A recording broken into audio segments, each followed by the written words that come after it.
Welcome to my simple voice recording to lion roar sound effect tutorial. First, record a cough. Trim and remove noise if needed.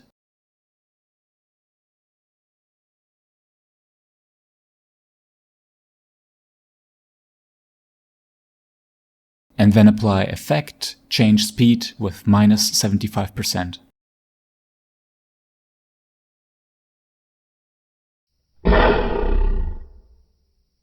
That's it. I told you it was simple.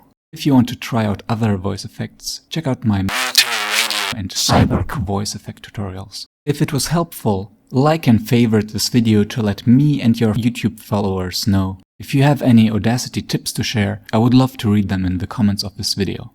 Cheers!